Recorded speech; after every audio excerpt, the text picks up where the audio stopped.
भारत और पाकिस्तान के बीच सैन्य कार्यवाही पर रोक के बाद जम्मू कश्मीर में नियंत्रण रेखा और अंतर्राष्ट्रीय सीमा के पास के गांवों में अब जिंदगी पटरी पर लौटने लगी है। लगातार गोलाबारी की वजह से अपने घरों को छोड़कर सुरक्षित जगहों पर जाने को मजबूर हुए लोग अब वापस लौट रहे हैं। इलाके में फिलहाल शांति नजर आ रही है। हालांकि कई लोग आशंकित हैं कि तस्वीर फिर से बदल सकती है। अभी थोड़ी फायरिंग कम हुआ है, तो आस्ते आस्ते लोग जो वापस आ गए, कुछ कहीं कहीं दूर दूर चले गए अपने रिश्तेदारों के घर। कोई कहीं चला गया, कोई कहीं चला गया। और बाकी हमारे फसल वगैरह देखो सब ऐसे ही पड़े हुए हैं। अभी थोड़ा आकर हम काटना कूटना शुरू किया है। तो बाकी बहुत मुश्किल है यहाँ पर, भारत के ऊपर बहुत ज़्यादा मुश्किल है। कुछ न कोई सुविधा होनी चाहिए हमारे लिए। तो अभी शांति है? अभी शांति है, क्या पता कब फिर शुरू हो जाए, कोई पता नहीं।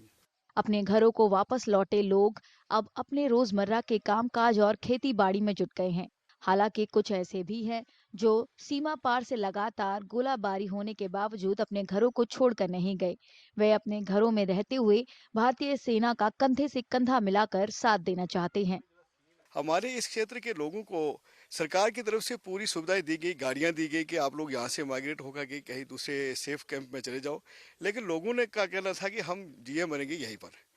इसलिए लोगों ने यहाँ पर ही अपनी सेना का मनोबल बढ़ाने के लिए पूरा शक्ति के साथ यहाँ पर खड़े रहे। और यहाँ पर जिसको जो जो साधन मिला, कहीं कहीं जहाँ जहाँ छुपने की जगह मिली, लोगों ने इस पूरी शेलिंग के अंदर बड़े हौसले के साथ, बहादुरी के साथ यहाँ पर डटे रहे और किसी प्रकार से अपना मनोबल खोया नहीं। आगे मुझे लगता है कि इन्होंने कई जंगें देखी है और क्रॉस बॉर्डर शेलिंग, टेररिज्म देखा है, तो ये लोग यूज टू है, हम यूज टू हैं। यहाँ आप आज देख भी रहे हैं, नॉर्मलसी है, लोग अपने फसल काट रहे हैं, अपने जानवरों को चारा डाल रहे हैं।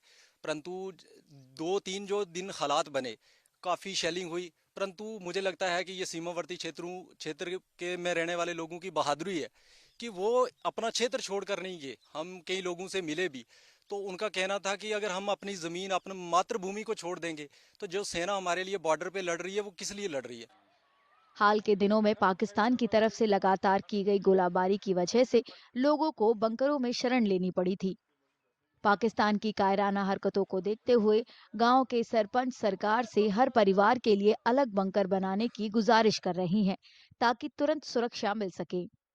इस बार हमने देखा है कि बॉर्डर एरिया के जो नज़दीक वाले गांव थे वो कम टारगेटेड थे, उससे पीछे जो मैक्सिमम सिविलियन पॉपुलेशन थी, जो ज़्यादा डेंसली पॉपुलेटेड विलेज थे, वो ज़्यादा इस बार स्ट्राइक पे हुए, जो आर्टिलरी फायर इस्तेमाल किया गया है। तो बॉर्डर एरिया की यही डिमांड है कि कम से कम जो नरेगा है, नरेगा में अगर हर घर के साथ 1-2 लाख या 3-3 लाख का छोटा इंडिविजुअल बंकर अगर दिया जाएगा, कुछ जो है जो बेनिफिट है जो हम लोग हैं, हमारा शेयर भी उसमें पड़ जाएगा, तो उससे जो होगा कि हर घर को जो है इंडिविजुअल बंकर बन जाएगा। भारत और पाकिस्तान 10 मई को सैन्य कार्रवाई रोकने पर सहमत हो गए थे।